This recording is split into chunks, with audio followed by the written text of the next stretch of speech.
Mahabub Nagar MP DK అరుణ కొడంగల్ పర్యటనలో ఉద్రిక్తత నెలకొంది. మన్నెగూడ వద్ద పోలీసులు ఎంపీ అరుణను అడ్డుకున్నారు. పోలీసుల తీరును నిరసిస్తూ రోడ్డుపై బైఠాయించారు డీకే అరుణ. తనను అడ్డుకోవడంపై ఆమె ఆగ్రహం వ్యక్తం చేశారు. కొడంగల్ నియోజకవర్గానికి వెళ్లకుండా ఎందుకు అడ్డుకుంటున్నారని ప్రశ్నించారు. డీకే అరుణకు మద్దతుగా బీజేపీ నేతలు ఆందోళనకు దిగడంతో ఉద్రిక్తత నెలకొంది. ఇదే విషయంతో మరిన్ని అప్డేట్స్ మా ప్రతినిధి శ్రీచరణ్ అందిస్తారు. శ్రీచరణ్, రేహనా, మహబూబ్ నగర్ ఎంపీ డీకే అరుణ కొడంగల్ పర్యటనలో ఉద్రిక్త వాతావరణం నెలకొని ఉంది. మన్నెగూడ వద్ద ఎంపీ డీకే అరుణను పోలీసులు అడ్డుకున్నారు. పోలీసుల తీరును కూడా నిరసిస్తూ రోడ్డుపై అక్కడ కారులోనే కూడా డీకే అరుణ బైఠాయించారు. పోలీసుల తీరుపై కూడా తీవ్ర స్థాయిలో ఆగ్రహం వెలుగించారు. At the same time MP DK అరుణని అడ్డుకోవడం పైన కూడా నిరసిస్తూ రోడ్డు పైన కూడా బీజేపీ నేతలు కూడా బైఠాయించారు. ఈ నేపథ్యంలో కూడా కొన్ని కామెంట్స్ కూడా చేశారు ఎంపీ డీకే అరుణ. ప్రస్తుతం అక్కడ ఒక ఉద్రిక్త వాతావరణం అయితే నెలకొని ఉంది.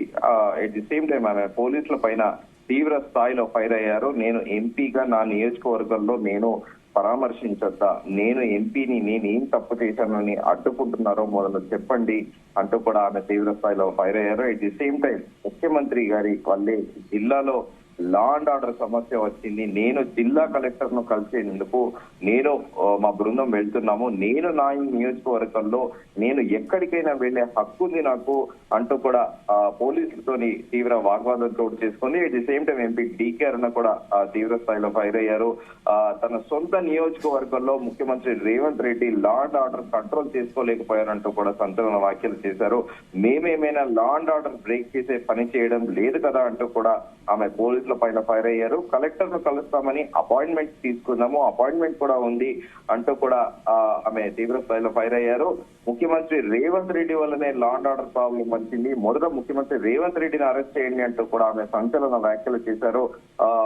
ముఖ్యమంత్రి రేవంత్ రెడ్డి అన్న తిరుపతి రెడ్డి వెళ్తే లా అండ్ ఆర్డర్ ప్రాబ్లం రాదా, ముఖ్యమంత్రి అన్నను ఎలా పంపిస్తారు, ఎంపీగా నేను వెళ్ళకూడదా అంటూ కూడా ఆమె తీవ్ర స్థాయిలో ఫైర్ అయ్యారు. ఇదెక్కడి దౌర్జన్యం, రాష్ట్రంలో ఎంపీగా నా నియోజకవర్గంలో నేను పర్యటించొద్దా అంటూ కూడా ఆమె తీవ్ర స్థాయిలో పోలీసుల పైన కూడా ఫైర్ అయ్యారు. నేను స్టేషన్ లోకి ఎందుకు వస్తాను, నేనేం చేశానంటూ కూడా ఆమె తీవ్ర స్థాయిలో ఫైర్ అయ్యారు. ప్రస్తుతానికి ఇటు వికారాబాద్ తో పాటు ఇటు కొడంగల్ పరిసర ప్రాంతాల్లో కూడా ఉద్రిక్త వాతావరణం నెలకొని ఉంది. ప్రస్తుతం ఈ పరిధిలో వికారాబాద్ జిల్లాలో మొత్తం కూడా నిన్నటి నుంచి మనం గడిచిన 2 రోజుల నుంచి కూడా చూస్తున్నాము. చాలా ఉద్రిక్త పరిస్థితులు నెలకొని ఉన్నాయి.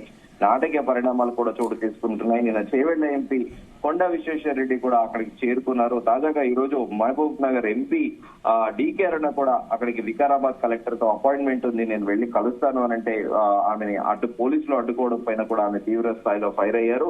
ముఖ్యమంత్రి రేవంత్ రెడ్డి పైన కూడా ఆమె 2 సార్లు కూడా సంచలన కామెంట్స్ చేశారు. ముఖ్యమంత్రి రేవంత్ రెడ్డి వల్లే లా అండ్ ఆర్డర్ ప్రాబ్లం వచ్చింది అంటూ కూడా ఆమె పదే కూడా ప్రస్తావించారు. సో ప్రస్తుతం ఇక వికారాబాద్ తో పాటు అలాగే ఆ కొడంగల్ పరిసర ప్రాంతాల్లో కూడా ఒక ఉద్రిక్త వాతావరణం నెలకొని ఉంది. ప్రస్తుతం లగచర్ల గ్రామంతో పాటు దానికి ఆనుకొని ఉన్న రోటి తండా మాత్రం ప్రస్తుతం నిర్మానుష్యంగా ఉంది. అక్కడ ఎలాంటి యాక్టివిటీ లేదు. ఎందుకంటే నేను రాత్రి కూడా దాదాపు 16 మందిని 14 రోజుల పాటు కూడా వాళ్ళకి రిమాండ్ ఇస్తూ కూడా కొడంగల్ మెజిస్ట్రేట్ కూడా తీర్పు ఇచ్చిన విషయం తెలిసింది. సో ఇది రాజకీయంగా ఇప్పట్లో కూడా ఈ వివాదం సమసిపోయేలా లేదు. At the same time Congress party అధికార పార్టీ ఏమో పదే ఆరోపిస్తుంది పట్నం నరేందర్ రెడ్డి ఆయన అనుచరుడు సురేష్ ఈ ఉదంతాన్ని అంతా నడిపించారు, కావాలని కలెక్టర్ల పైన కర్రలతో పాటు అలాగే కారంతో పాటు కూడా దాడి చేద్దామనే ప్లాన్ లో వాళ్ళు ఉన్నట్టు కూడా అని కూడా పోలీసులు సంచలన విషయాలు చెప్పారు. సో ఇప్పటికీ ఈ ఉదయం కూడా కొడంగల్ మాజీ ఎమ్మెల్యే పట్నం నరేందర్ రెడ్డిని కూడా పోలీసులు అరెస్ట్ చేసి అదుపులో తీసుకున్న విషయం తెలిసిందే. సో ప్రస్తుతం తాజాగా మహబూబ్ నగర్ ఎంపీ డీకే అరుణ కూడా ఆమె పర్యటించాలని అనుకోవడము, పోలీసులు ఆమెను ఆపడము, అట్ ది సేమ్ టైం ఆమె పోలీసుల పైన తీవ్ర స్థాయిలో ఫైర్ అవ్వడము, నేను ఎంపీగా నేను ఎక్కడైనా కూడా తిరగచ్చు, నాకు హక్కు ఉంది, మీరు ఎట్లా ఆపుతారు అంటూ కూడా ఆమె పోలీసుల పైన తీవ్ర స్థాయిలో మండిపడుతున్నారు. రేయానా, ఈ విషయంలో పోలీసులు ఏం చెప్తున్నారు? ఆ పోలీసులు ముందస్తుగా కూడా ఎలాంటి అవాంఛనీయ సంఘటనలు జరగకుండానే ముందస్తుగా కూడా మేము ఎవరిని అక్కడికి వెళ్ళనివ్వట్లేదు. ఎందుకంటే పొలిటికల్ గా ఇది డిఫరెంట్ గా అంటే వేరే వీధిగా ప్రొజెక్ట్ అయ్యే అవకాశం ఉంది. మళ్ళీ ఉద్రిక్త వాతావరణం నెలకొనే అవకాశం ఉన్న నేపథ్యంలోనే మేము ఎవరి కూడా అక్కడికి వెళ్ళనివ్వట్లేదు అని చెబుతున్నారు. కానీ డీకే అరుణ మాత్రము నేను మెంబర్ ఆఫ్ పార్లమెంట్ ని, నియోజకవర్గంలో నేను ఎక్కడైనా పర్యటించే హక్కు ఉందని కూడా చెబుతున్నారు. పోలీసులేమో పోలీస్ స్టేషన్ లో వచ్చి కూర్చోండి అని అంటే నేనెందుకు వస్తాను, నేనేమైనా తప్పు చేశానా, తప్పు చేసిన వాళ్ళు పోలీస్ స్టేషన్ కు వస్తారు, నేనెందుకు, పర్పస్ ఏంటి అంటూ కూడా ఎంపీ డీకే అరుణ తీవ్ర స్థాయిలో మండిపడుతున్నారు. రేనా okay Sricharan, thanks for the updates.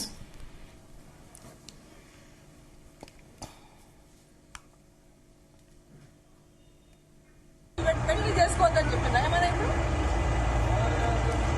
పెళ్లిళ్ళు చేయొద్దని 144 సెక్షన్ ఉంది, పెళ్లి కాడికి ఎవరు పోతుందని చెప్తున్నా కరెక్ట్ కాదు కదా. మేము చేస్తామే ఈ ల్యాండ్ ఆర్డర్ని బ్రేక్ చేసే పని మేము ఏం చేస్తాం.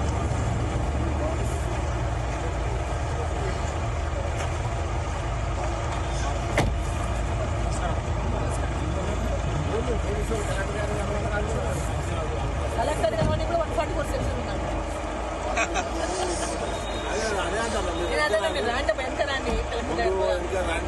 అపాయింట్మెంట్ తీసుకున్నారు కదా సార్, కలెక్టర్ గారే రమ్మన్న ఛాంబర్లు ఉన్నారన్న, ఒకసారి మాట్లాడండి మీరు, వాస్తవమా కాదా, అవునంటే మీరు వెంటనే ఎస్కాట్ ఇచ్చి పంపండి. మీరు మీకు అంత ఇది ఉంటే అపాయింట్మెంట్ తీసుకున్నాక కూడా మీరు 144 అని చెప్పి ఒక రిప్రజెంటేటివ్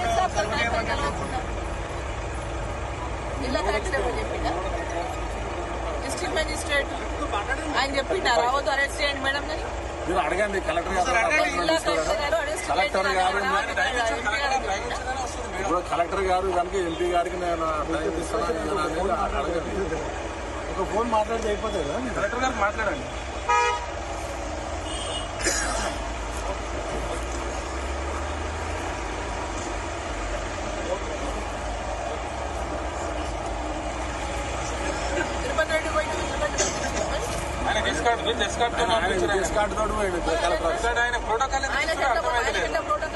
ఆయన ఎమ్మెల్యే కాదు, ఎంపీ కాదు, తిరుపతి రెడ్డి వార్డు మెంబర్ కూడా కాదు. ఆయన తిరుపతి రెడ్డి పోతే ల్యాండ్ ఆర్డర్ ప్రాబ్లం కాదు, మేము పోతే ల్యాండ్ ఆర్డర్ 300 మంది వచ్చి నిలబడరాడా కొడగల్లో కాంగ్రెస్ నాయకులు. తిరుపతి రెడ్డి ఎట్లా పోతారు అంతమందితోనా? ఆయన 144 సెక్షన్ లేదా? ముఖ్యమంత్రి అన్నకేమో 144 సెక్షన్ లేదు, మాకు మాత్రం 144 సెక్షన్ ఉందా? ఏమన్నారు సార్? ముఖ్యమంత్రి గారు తమ్ముడు అన్న పోతేనేమో ల్యాండ్ ఆర్డర్ ప్రాబ్లం రాదు, మీరు గంట కింద తిరుపతి రెడ్డి పంపించారు కదా, ఇట్లకెళ్ళే పోయాడు. ఇట్లనే పోయాడు. మన్నెగూడెం కాడ మీరు ఆపిర్రు, మన్నెగూడెం కాడ ఆపిర్రు, మీరు పంపించారు. ఆయన కలెక్టర్ ఆఫీసులో ఉన్నాడు. ఏం లేదు అక్కడ, ఇంటర్నెట్లు బంద్ చేసి లైట్లు బంద్ చేసి ఊళ్ళల్లో ఏంటి వ్యవహారం? ల్యాండ్ ఆర్డర్ లేదు ఇది రాష్ట్రంలో. ల్యాండ్ ఆర్డర్ మెయింటైన్ చాలా కాలే ముఖ్యమంత్రికి. హోమ్ మినిస్టర్ తన దగ్గరనే పెట్టుకున్నాడు. ఇంకా తన సొంత నియోజకవర్గంలో ల్యాండ్ ఆర్డర్ మెయింటైన్ చేయలేకపోయింది.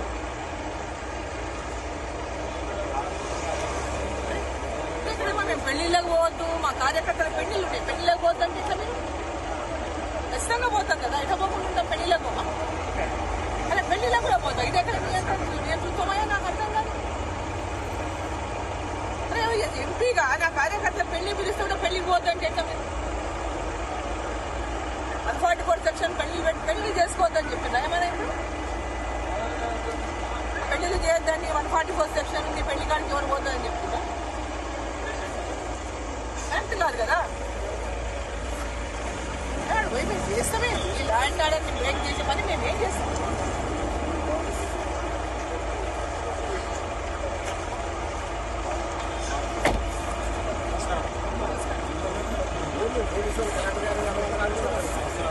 కలెక్టర్ గారు కూడా 144 సెక్షన్ ఉన్నాడు.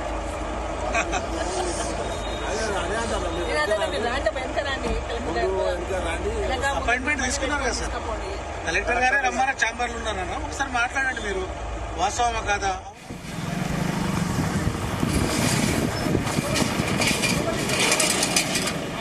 లోపలికి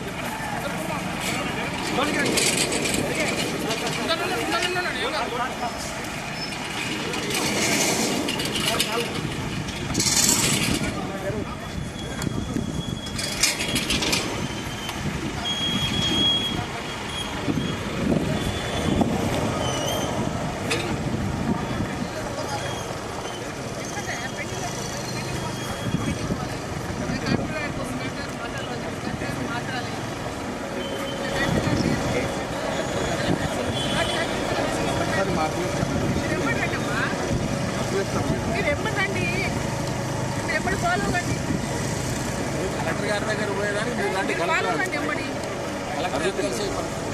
వెరీ పర్మిషన్ తిరగాలి కూడా పర్మిషన్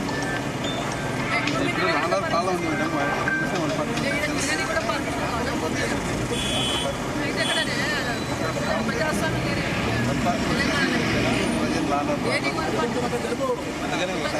కాదు కదా. మాకేం అవసరం కదా లొల్లు పెట్టడానికి పోయి, మేము లొల్లు పెట్టడానికి పోము. లొల్లు పెట్టి వాళ్ళు కాదు, లొల్లు పెట్టింది ముఖ్యమంత్రి ఏం కాదు. లొల్లు పెట్టింది, పంచాయతీ పెట్టింది, గడబడైంది ముఖ్యమంత్రి వల్ల. గట్టాకు పోయి గట్టాకు రండి. మీరు అప్పుడు పెట్టామని మీకు ఇదేం పద్ధతి అమ్మ పద్ధతి కాదు. ఇదేంటి నా నియోజకవర్గానికి పోయి మీరు ఆపుతున్నాను ఏం చేస్తారు? కట్టలు తీసుకపోతున్నానా లేదంటే ఏమైనా కట్టలు తీసుకపోతున్నానా? కలెక్టర్ గారిని కలిసేదాన్ని పర్పస్ అడగండి ఎంపీ గారిని. Purpose if it is a lawful purpose you have to accept it. అడిగాను కలెక్టర్ టైం అనేది తెలుసుకోండి. కలెక్టర్ గారికి ఎస్పీ గారికి కలెక్టర్ గారి దగ్గర పోతారంటారు. కలెక్టర్ గారిని కట్టసీ కాలు చేస్తారంట. ఎంపీ గారిని ఏం ప్రాబ్లం అయింది? ఎందుకు అట్లయింది? అయితే మేడం కలెక్టర్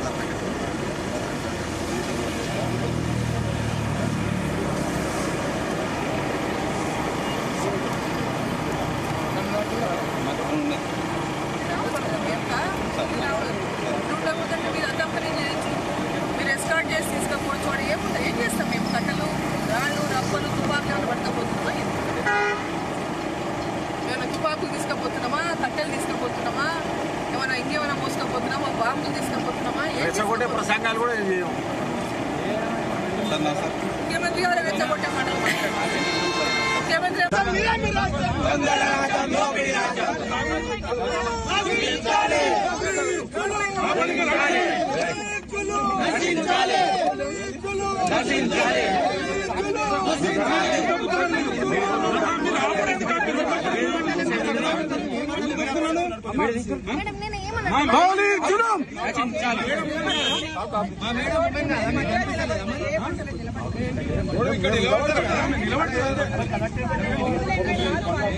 మీరు ఎందుకు నన్ను చెప్తున్నావా?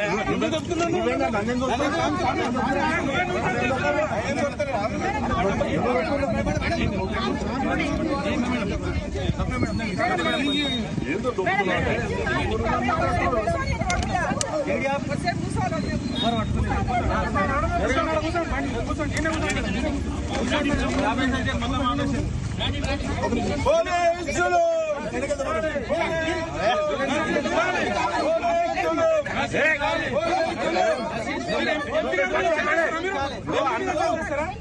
అందరు పార్లమెంట్ ఎక్కుతారు. అందరు పార్లమెంట్ ఎక్కుతారు. మీరు ఆఫీసర్ అంతా పార్లమెంట్ పోతారు. తమాషా చేయకండి. కూర్చోండి.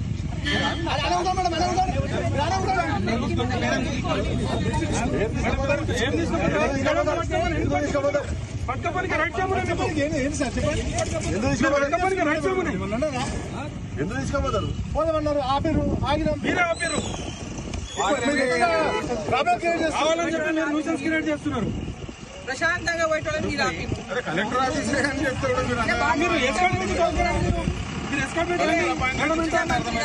ముఖ్యమంత్రి గారికి లొల్లి కావాలి అంతే. ముఖ్యమంత్రి గారు పంచాయతీ పెట్టుకోండి రోజు అందరితో.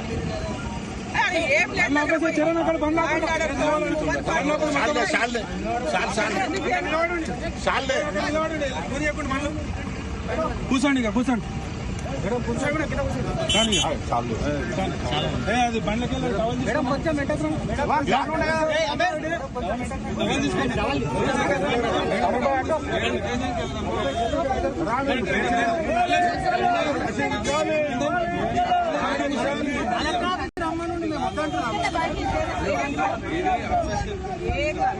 దొంగల రాజ్యం దోపిడి రాజ్యం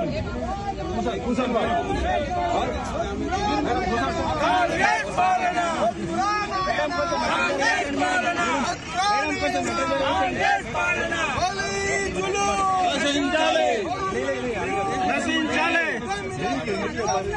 దొంగల రాజ్యం దోపిడి రాజ్యం. ఏం లేదు అక్కడ. ఇంటర్నెట్లు బంద్ చేసి లైట్లు బంద్ చేసి ఊళ్ళల్లో ఏంటి వ్యవహారం? ల్యాండ్ ఆర్డర్ లేదు ఇది రాష్ట్రంలో.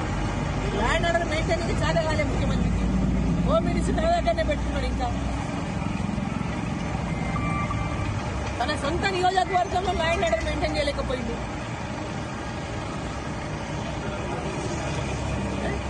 ఎక్కడేమో మేము పెళ్లిళ్ళకి పోవద్దు, మా కార్యకర్తల పెళ్లిళ్ళు ఉన్నాయి, పెళ్లిళ్ళకి పోవద్దు అంటే ఎట్లా? మీరు ఖచ్చితంగా పోతాం కదా, ఎట్లా పోకుండా ఉంటాం? పెళ్లిళ్ళకి పోతాం, అలా పెళ్లిళ్ళకి కూడా పోతాం. ఇది ఎక్కడ నేతృత్వమయ్యా నాకు అర్థం కాదు. ఎంపీగా నా కార్యకర్తల పెళ్లి పిలుస్తుంటే పెళ్లికి పోతుంటే ఎట్లా? మీరు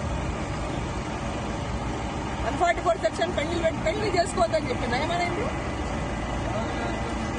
పెళ్లిళ్ళు చేయొద్దండి, 144 సెక్షన్ ఉంది, పెళ్లి కాడికి ఎవరు పోతుందని చెప్తుందా? కరెక్ట్ కాదు కదా. చేస్తామేంటి? ల్యాండ్ ఆర్డర్ని బ్రేక్ చేసే పని మేము ఏం చేస్తాం?